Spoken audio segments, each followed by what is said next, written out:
What is going on, everybody? Happy Tuesday. BobbyFi back with my man, Eric Sheets Haver. We have just done a DraftKings show, which hopefully you've been able to check out. I've got a live show with my new company that I'm affiliated with, and Sheets will be joining me probably sometime down the road. But this week it's going to be me hosting the show live. Today it's going to be at 2:30 Eastern time, so make sure to tune in for that. And we've got a really, I actually don't usually I like the 7-8 game slates or the 14 game slates. I want to get a ton of different things out there. I want to think about a lot of different things. This is a slate that for a 5-game slate, I feel like is playing like an 8-game slate for me, maybe a 9. Interesting. Because while there's limited options in certain spots, there's guys I really want that are really hard to get in. And on Fanduel, for once, I don't think that we have guys we can just plug in and feel great about for value. Hopefully it continues that way, because I think that's when you get a bigger edge rather than someone being announced out late and changing everything. But for right now, assuming Brandon Ingram plays, that'll be a big shifter. I think we've got a pretty interesting bunch of options that are not necessarily guys who are all going to 7x like we've had to deal with. Maybe tonight you don't need 400 to win. Yeah, I think that there's some, as usual. I mean, I think there's some fishy chalk, and I think again, I guarantee you by the time we finish this half hour or 40 minutes, whatever it is, that this lineup is not going to look like this. But I just threw a couple of guys in to remind myself who could chalk plays are, some pivots are, just so I remind myself. Although I do have my list in front of me. Yeah. All right. Let's see. Let's get into it okay. First thing, I guess. Is there one that I didn't find it this time, which I found it every other day so far? There's no major pricing discrepancy where it's like someone's a must play on FanDuel that's not a play on DraftKings or something. There's guys who are going to be more popular over here, sure.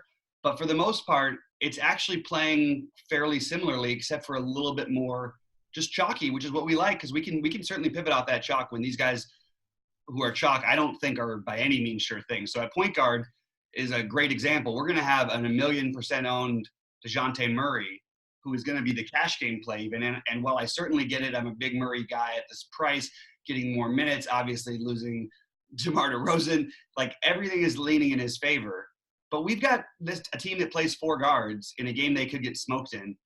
And DeJounte Murray played 36 minutes last night. Derek White played 18.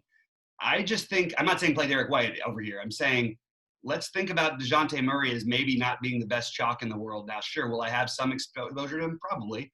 But I think this could be a little bit of one of those spots where you see Murray with 20 to 25 or in one of Forbes, or maybe Patty Mills gets hot because he didn't play as many minutes either last night. I just don't feel like you need to lock Murray in over here, and I think that's a little bit contrarian. So just so you guys know the way these things operate, like Bobby and I never really talk about the slate before we get going. We just kind of get going. And I think it makes the discussion a little bit purer, because I really have no idea really where he's going to go. We have sort of an idea just because we did DraftKings before. So at least I have an idea of who he likes in general, but we really don't talk about this before. So it's funny because I just put DeJounte Murray up here in my initial build just to throw up there. And he leads with the idea that it might not be good chalk. What I was going to lead with, if it was up to me, I would say, okay, so DeJounte Murray is going to be the most popular play here, and I don't want him at all. I really don't. I really do think that it's very, very fishy. It's for all the reasons you might consider San Antonio guards fishy chalk, and I think that you can make a direct pivot off him. I think you could pay up. I think there's a lot of other things you could do. And fortunately, I'm not playing like 50 lineups, put the pressure on me to fade in all 50. But I'm only going to play like 6 or 7, and I'm not playing in any of them. What I'm doing is my first guy in is going to be Lillard on FanDuel. I really, really like him today. And, Bobby, you can just, could discuss why maybe it's not the greatest matchup in the world. But I think relative to the other prices here, I really do like him a lot. He'd be my first priority to get in. As far as like the guy to replace Murray with, you could go, as far as I'm concerned, one of 3 ways. One, you could be really, I don't want to say contrarian, whatever, and pay all the way up for Westbrook somehow and get them both, which would be definitely different. The other 2 ways I would go is, one, maybe go middling ground and go with Lonzo. He'd be my third option. And the other way I would go is I would just take my chance. I'll direct pivot off of Murray. I'll pay 5,500 for Satoransky going back to Washington and just be done with it, and just kind of hope that, that my 32 minutes out of Satoransky is better than the possible 24 minutes out of Murray, and I'll rock the house. It's fine by me. Love it. Exactly my thoughts. I think that there is merit to I mean, I think I'll certainly on FanDuel have at least one lineup with a Lillard Westbrook in there. I like Lillard much better over here, and I want to explain because I was explaining why I wasn't as high on Lillard on DraftKings. So the difference is with Lillard on DraftKings, not only is he more expensive, but I'm comparing him versus other players, not only at the same position, but at different positions as well that are not like he's 1,200 more on DraftKings than Joel Embiid, for example. He's 3K more almost than Zion, who I like and think could end up with a 50 also, a similar type result. I'm comparing him with everybody in the field, not just where I have to play 2 point guards. In terms of just getting the raw points here, I think it's an interesting way to go. Like I'll take my Westbrook and Lillard and just get my 100 points. And with upside, obviously, always, I personally am siding a little bit of a different route. I like Kemba quite a bit. I think Harden's going to be popular for good reason over here. I prefer Harden a little bit more over Westbrook here. Considering everything, positions and all that, I can only play 2 point guards, and I like Satoransky as a pivot off of Murray. I think Satoransky will have a very, very small amount of ownership at 5,500. And I think the minutes are going to be there. I think he's going to have a big game against Washington, his old team. So I really like the sort of a Kemba Satoransky build to start with. I don't mind taking shots on Derek White, who I mentioned, but I think if I was going to take a shot down, I would take a shot on Kobe White. I think Kobe White has massive upside for 4,100, and you're going to get very limited ownership on him should you choose to pay up elsewhere. But Satoransky, and again, well, I definitely am on the DeJounte Murray is scary thing, but I think I'll still end up with like maybe a share or two of him. I'm just not going to – he'll definitely be in less than 20% of my lineups, not going to be in, whatever, 50% plus that he's going to be owned. Don't you know better? You can't do that. You have to lock him in or go zero. There's no other possible option you're allowed to play. Yeah, that's right. I love to just limit myself. It's so silly. Anyway, but I actually think Derek White is this weird, sneaky play. Just throwing that one out there. Lonzo's going to get ownership over here, and I think he's a much better play than he is on FanDuel, but I just don't feel as drawn toward it, even though I really like that game. There's other places here I'm going to try and attack that game. Okay. Small shooting guard, I feel like kind of I don't want to say a cheapskate, but I like 3.5 shooting guards, and they're unfortunately all the most popular plays. So you mentioned Harden. He's certainly one of them, and depending on build, he's certainly one of my top 3. And the other 2 are going to be the other 2 chalks, and that's going to be Zach LaVine and CJ McCollum. CJ McCollum more on price. I match up as well, but at 6,400 here, he's going to rate really, really well, especially relative to everybody else's position. So I think Harden and McCollum and LaVine are the 3, quote, normal plays, or you could pay a minimum cost for Lonnie Walker at 3,500. So if he starts, he's going to be I don't want to say he's going to be a tough fade, but if you knew he's going to get 20, 25 minutes at 3K, at 3,500, same thing, whatever, then, it's certainly a reasonable value to use. He's going to get ownership. And as usual on FanDuel, these real cheap guys are not going to get as much ownership because, you need to play, you need raw points out of these positions as well. So depending on which way the rest of my build goes, Lonnie Walker would be the 4th guy in my player pool. I really didn't think any of the other shooting guards, just from a value perspective, kind of matched up. So what do you think? Yeah, I like McCollum a lot, but obviously I think he's going to be the heaviest owned player, probably even including Harden. I like Harden. My first builds have gone the Harden-Beal route. I could just as easily make that case for Harden-Levine, and I think that's a good way to go as well. I think Drew Holiday, obviously, if no Ingram, is a very strong play, but with Ingram, I don't have as much interest. We're not going to really get into the Korkmaz thing, except for it is interesting just to point out a completely unknown guy in these spots. Like it's just worth noting.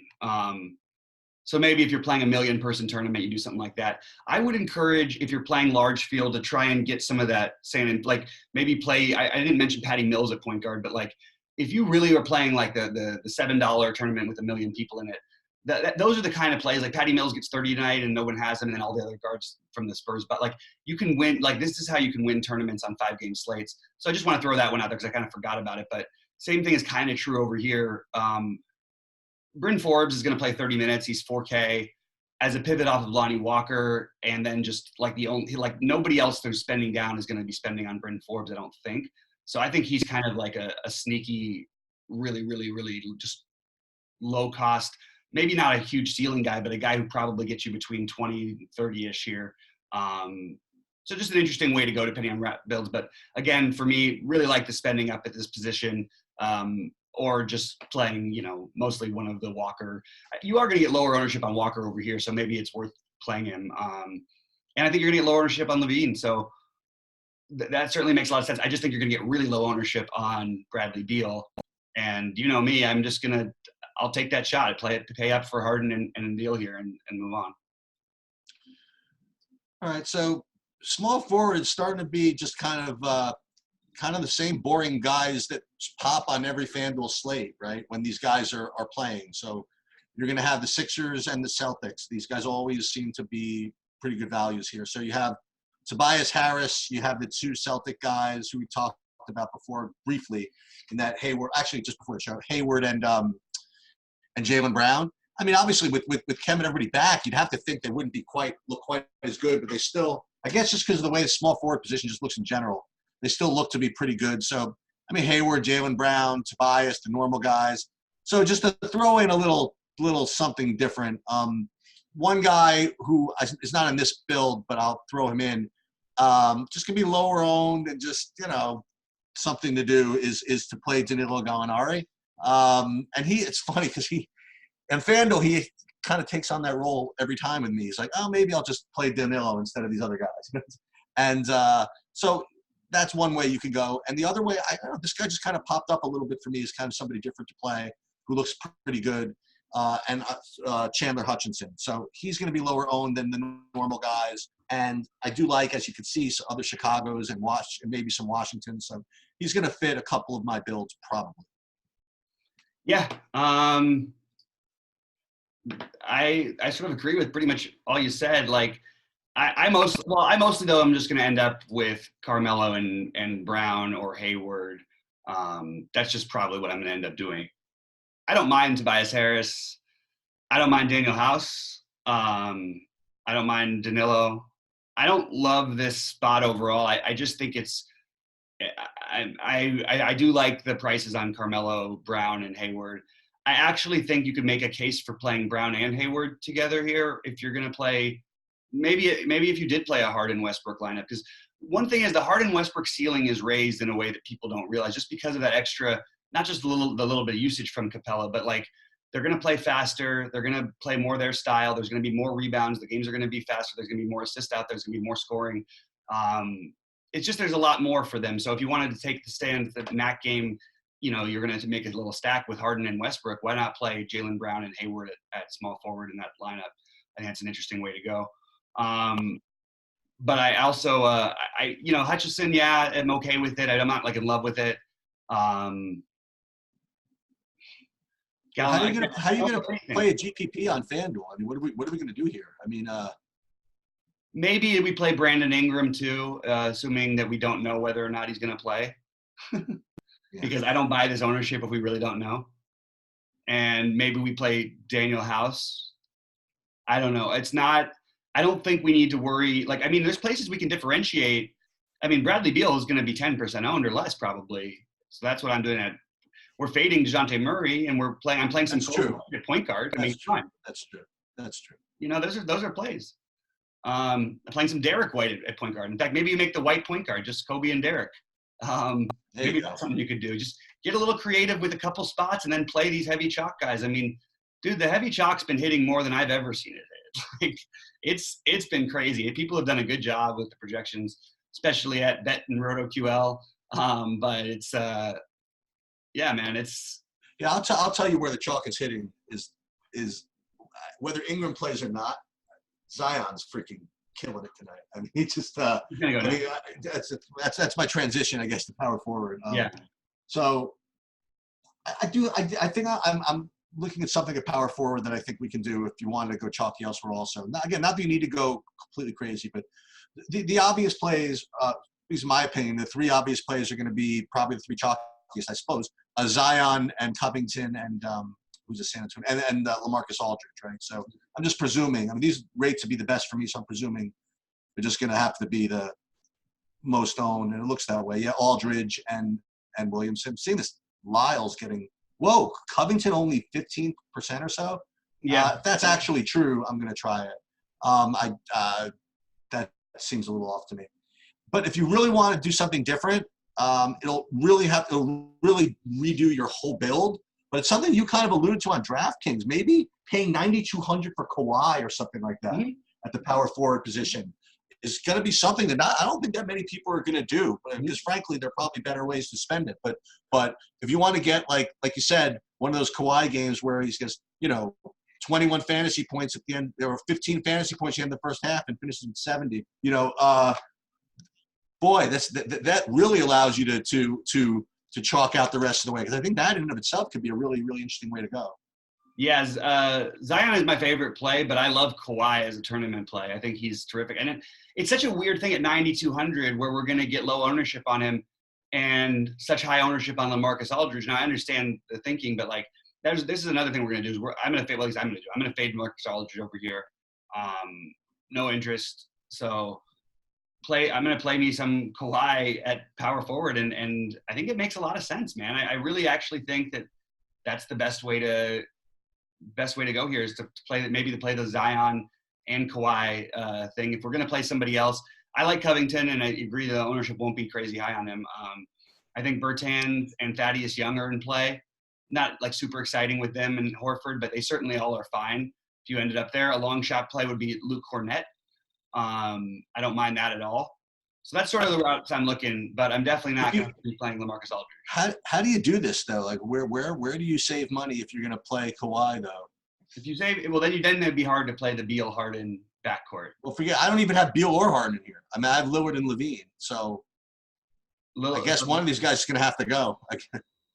Well, not necessarily. You have the 52, 59. It's center is what I did. Well, I already have 5,200 at center. I have 4,300 at center. It's I guess that in of itself is what's going to make Kawhi just infinitesimally owned, because it requires you to make all these concessions.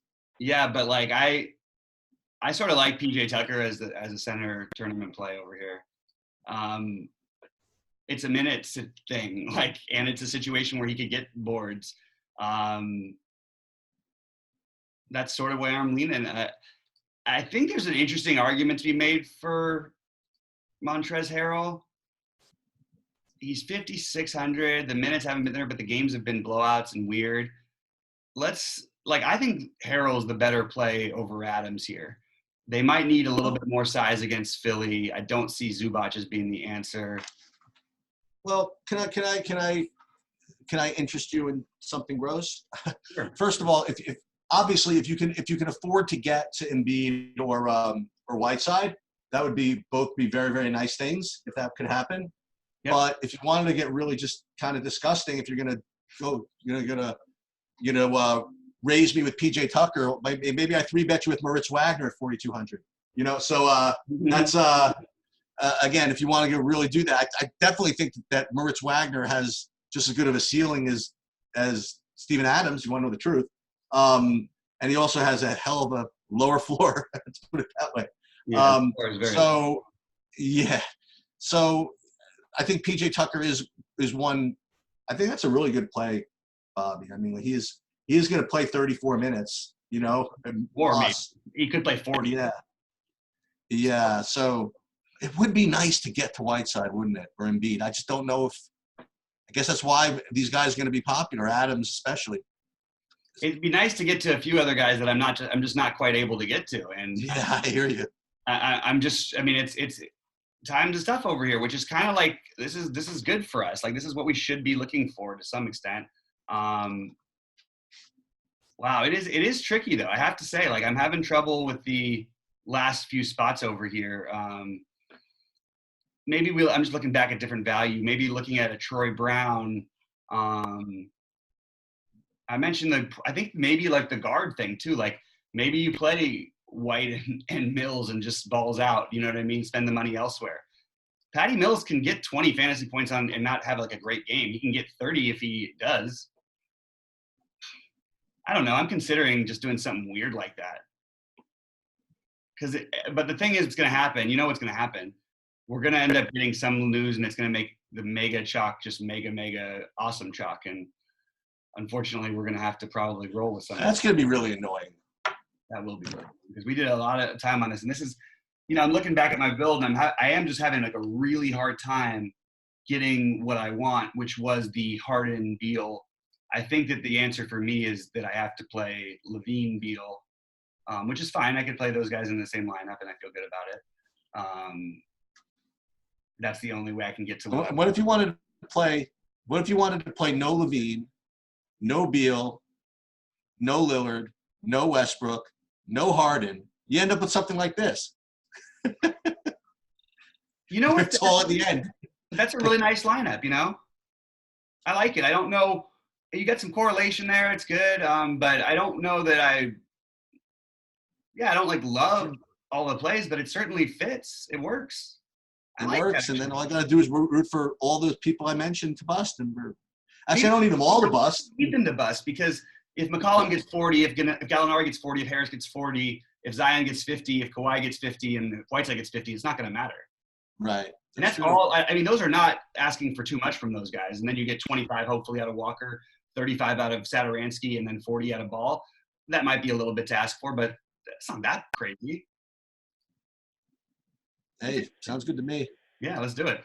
All right, man. Well, hey, good doing the shows. I think that my hot take on FanDuel is beware for news. And I still think one of these Spurs guys might be the answer, but only because they're so cheap is what they're drawing me in for. I don't really know how I'm going to finish my builds. I just know that they're going to be a lot of Zion, Beal,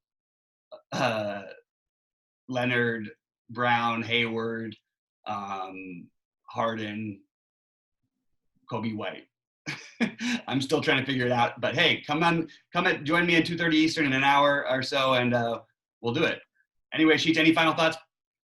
Yeah, I'm sure Harden gets 100 and beats me.